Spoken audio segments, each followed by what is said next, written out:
प्रणाम, नमस्कार। चलिए बात आगे बढ़ाई दे। आओ ज्योतिष सीखें।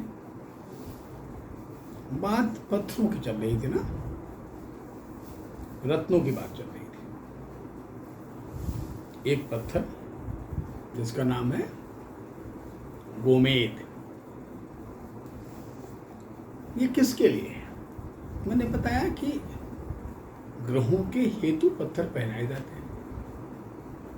ग्रहों द्वारा जो कार्य निहित है, जब वो कार्य ठीक से नहीं होता है या उनकी कमी से, अभाव से हमारे स्वास्थ्य पर खराब असर पड़ता है, तब पत्थर पहनने की आवश्यकता होती है।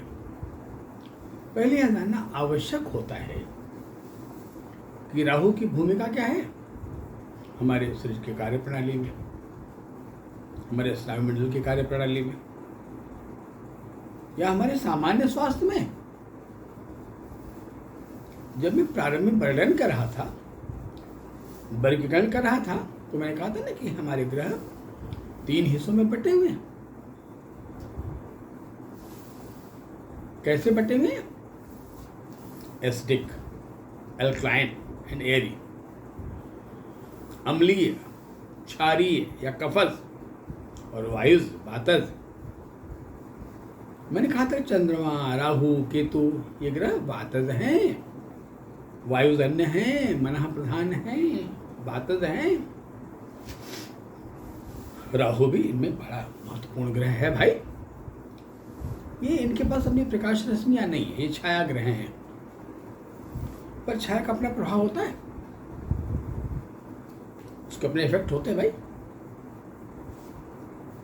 और ऐसा प्रभाव न होता तो ग्रहण नहीं लगता। प्रतिवर्ष ग्रहण की चर्चा होती है कि आज सूर्य ग्रहण है तो आज चंद्र ग्रहण है। अमन सूर्य ग्रहण अमावस्या के दिन होता है और चंद्र ग्रहण पूर्णिमा के समय होता है। अमावस्या मासांत है और पूर्णिमा महीने का मध्य है, पूर्ण जीवन का मध्य, युवावस्था।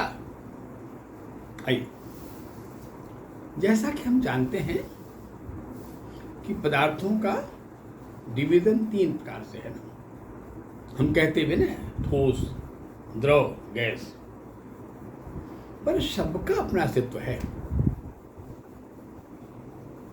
जो जड़, जीव, चेतन, सबका अस्तित्व, कुछ इतना प्रभावहीन नहीं है। अब देख लो, हमारी भारतीय संस्कृति को देख लो।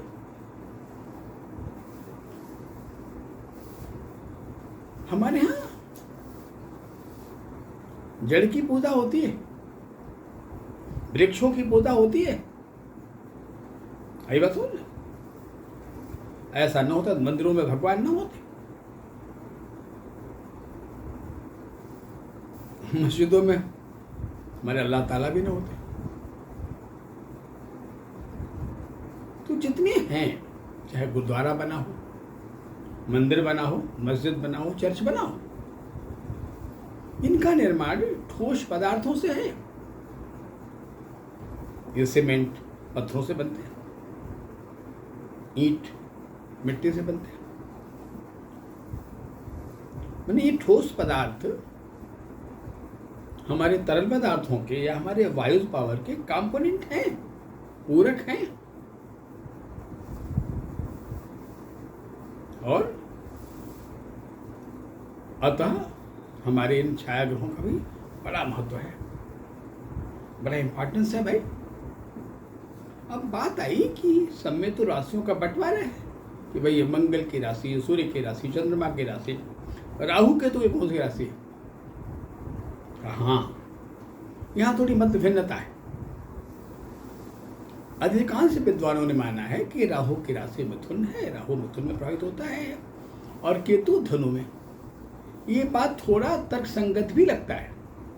कुछ विद्वानों का मत है कि राहु वृष में और केतु वृश्चिक में। ये दोनों आमने सामने के प्लैनेट्स हैं, एक ही ग्रह के 2 हिस्से मान लो। है बात, जैसे हम ऊपर का हिस्सा कहते, नीचे का हिस्सा कहते हैं। कथा पौराणिक है, सुंदर मंथन की कथा में है इसका वर्णन है, लेकिन साइंटिफिक व्याख्या की बात आवश्यकता यहाँ पर हो रही है। वैज्ञानिक व्याख्या क्या है। अतः ये आमने सामने होता तो इनका कार्य भी बटा हुआ है। इनका कार्य वातज है, शरीर को दो हिस्से में बांट दे तो एक निचला हिस्सा आता है, एक ऊपर का हिस्सा आता है।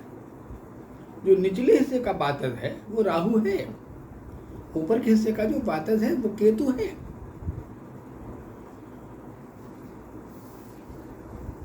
बड़ा गर्म होता है, वो सूर्य को रिप्रेजेंट करता है। और धनु राशि दिया गया, धनु गर्म राशि है, मिथुन वायु राशि, वातज है मिथुन। अब मिथुन ही क्यों दिया गया भाई? हाँ, क्योंकि 3 का बड़ा वर्णन है। क्या वर्णन है? चर स्थिर दो स्वभाव। क्या वर्णन है? आदि मध्य अंत।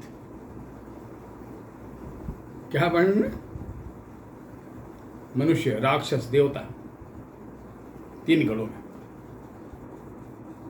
आई बात है, ये 3 का बंटवारा है।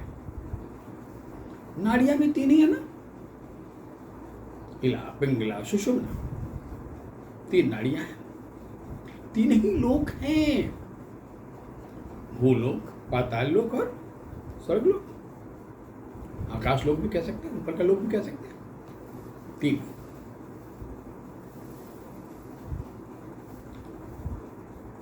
और 3 ही तरह के ताप हैं, 3 ही किस्म के विकार हैं, दैहिक, दैविक, भौतिक। वही बात जो होम्योपैथी कहता है, एंटीसोरेटिक, सफ्रेटिक, साइकोटिक। वही जो आयुर्वेद कहता है, क्या कहता है? पित्त, कफ और वात। खैर, अब बात तो सही चली, हमने मिथुन को मान लिया। बात राहु की हो रही है। ये गोमेद क्या है? ये राहु का के प्रभाव को संतुलित करने के लिए गोमेद का प्रयोग होता है। ये रंगों में इसका रंग गोमूत्र जैसे कहा जाता है। झाई रंग है, गाढ़ापन है और कहीं हल्का सा पीलापन लिए हुए होता है। मोस्टली ये 2 तरह का आता है, एक गया का प्रोट गोमेद होता है और एक सिलोनी गोमेद होता है। जो सिलोनी गोमेद होता है वो अधिक कॉस्टली होता है, मूल्यवान होता है, कि उसका रिफ्लेक्शन पावर बहुत बढ़िया होता है। गया का गोमेद सस्ता होता है, सामान्य होता है, कम काम करता है। 2 प्रकार इसके होते हैं। क्यों पहनाया जाए, किस लिए पहनाया जाए, किस उंगली में पहनाया जाए, ये जानना बड़ा आवश्यक है।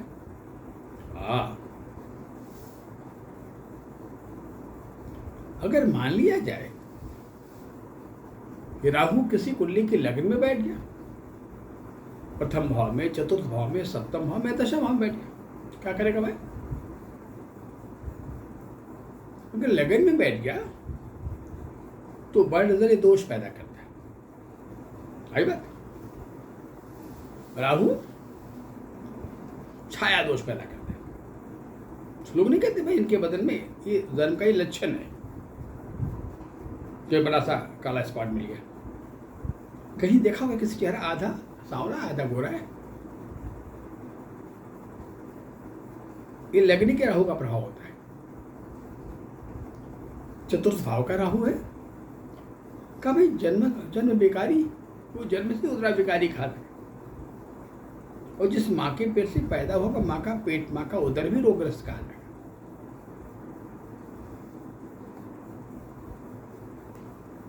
और घर को भी थोड़ा संघर्षपूर्ण काल, मैंने घर के अच्छे सुख को कमजोर करता है। आई बात? बातजन्य रोग पैदा करता है, जैसे गैस्ट्रिक, कोलाइटिस पैदा करता है। और कहीं कहीं इसका मार्ग हमारे गुदा मार्ग पर अटैक करता है, हमारे कोलोन पे अटैक करता है, तो हम कहते हैं साहब पाइल्स हो गया, फिशर हो गया, फिशुला बन गया। यहाँ राहु का बहुत रोल होता है। पर मानो किसी कुंडली के सप्तम भाव में बैठ गया तो पति पत्नी के सामंजस्य को कुछ खराब करता है। मानो एक का मूड अच्छा है तो दूसरे का मूड खराब है, आज उसका मूड तो इसका मूड खराब हो गया, एक असामंजस्य की अवस्था पैदा कर देता है। और दशम भाव में बैठ गया राहु, तो क्या करता भाई? राहु वर्ण पैदा करता है,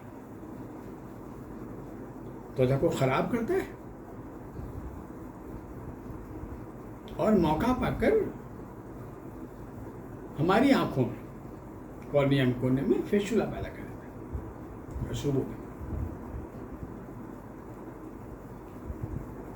कहीं कहीं तो पिता और संतान के संबंध को भी खराब करते, ऐसा देखा गया है।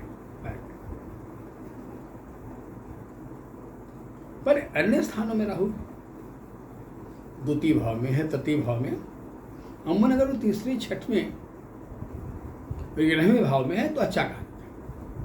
इन ग्रहों पापग्रह अच्छे होते हैं तो राहु को अच्छा कहा जाएगा। पर ये तो 3, 6, 11 की बात हुई। अगर हम 2 की बात करें, 5 की बात करें, 8 की बात करें और 12वें भाव की बात करें तो कैसा होता भाई? अगर हम दूसरे भाव की बात कर लें, भाई राहु दूसरे भाव में अगर चंद्रमा भी साथ में बैठ जाए तो वैवाहिक जीवन में बंटवारा पैदा कर देता है। सही बात है। अगर ये राहु 5वें खाने में हो, 5th भाव में हो, पंचम में हो, तो कहीं अस्वस्थ संतान न पैदा हो, बीमार न, इसका बड़ा भय रहता है, संभावना रहती है। पर ये राहु अगर 8वें भाव में चला जाए तो, अष्टम भाव में चला जाए तो क्या करता है? कहीं कहीं ये जलोदर नाम का रोग पैदा करता है, या ऐसे बच्चे कभी कभी माँ के पेट से बीमार पैदा होते हैं कि जन्म से बच्चे के लीवर में कोई प्रॉब्लम हो गया, या पानी नहीं निकल रहा है, या उसकी रीढ़ की हड्डी में पीछे को घाव बना हुआ है। और कहीं मान लो ये कुंडली के 12वें भाव में चला गया तो क्या हुआ? कहा खुशहाली गायब कर देता है जीवन से, और एक तरह का अवसाद पैदा करता है। जो रोगी होता है उसके नहाने का मन नहीं करता है, नहाने की इच्छा नहीं होती, बड़े रहने का मन करता है। एक अजीब सा ड्राउजी पोजीशन, सुसुप्ति अवस्था बनी रहती है। खासकर ये पेट पे मेन कार्य करता है, जो पेट पे काम करता है, तो इंटेस्टाइन के जो हाथों के जो फंक्शनिंग है वहाँ राहु का बहुत रोल है। आई बात है। अमन आपने सुना हुआ है ना, कुंडली दिखाते हैं कि भाई कुंडली में काल सर्प योग है। अब केतु काल कह दिया गया, राहु को सर्प कह दिया गया, काल सर्प योग कह दिया गया। क्या लगता लपेट लेता आपने? थोड़ा हमारे इंटेस्टाइन की बनावट कुछ ऐसे ही है, घुमावदार ऐसे ऐसे। जो हमारी छोटी आंत है उसकी लंबाई ज़्यादा है, लंबाई बड़ा है। जो मेरी बड़ी आंत है लंबाई में छोटी है, उसका चौड़ाई नेट बड़ा है, पर सर्पाकारी होता है। पर ऐसा नहीं, जो कालसर्प का बड़ा अधिक भय पैदा होता है, ऐसा इतना भयपूर्ण नहीं होना चाहिए। ऐसा देखकर गोमेद का प्रयोग करना चाहिए।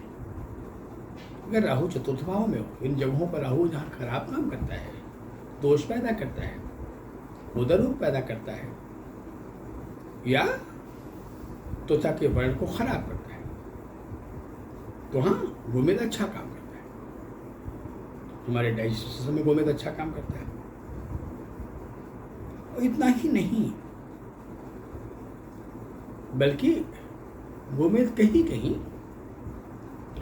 ऐसे जानवरों के काटने से, ऐसे जंतुओं के काटने से बचाता है ना, जो विषाक्त होते हैं। जैसे सांप काटने का भय, बिच्छू के डंक मारने का भय, कुत्ता काटने का भय, इनसे वही रक्षा करता है, बड़ा बचाव करता है। तो इतने सारे काम हैं राहु के। और जीवन के संबंधों के मामले में, संबंधों के बीच एक जो मिसकम्युनिकेशन, संवादहीनता पैदा होती है ना, राहु उसको बेहतर करने की कोशिश करता है। तो हमारे छायाग्रह भी बड़े प्रभावशाली हैं, पर इनका प्रभाव बातजन्य है, जो नए डायग्नोज हो, जो मेजरमेंट में नहीं आवे कि साहब किसी MRI में नहीं आया, एक्सरे रिपोर्ट में नहीं आया, पैथोलॉजिकल टेस्ट में नहीं आया, पर रोगी तो परेशान है। वहाँ राहु है, होता राहु में चंद्रमा का भी इन्वॉल्वमेंट। इतने कार्य इस राहु के हैं और इतने फायदे इस गोमेद नाम के पत्थर के हैं। अब अगले एपिसोड में हम लोग चर्चा करेंगे केतु के बारे में, उसके पत्थर के बारे में। इसको हम कैटसाई कहते हैं या वैदुर्य मणि कहते हैं, उस पर चर्चा करेंगे। तब तक के लिए नमस्कार, प्रणाम।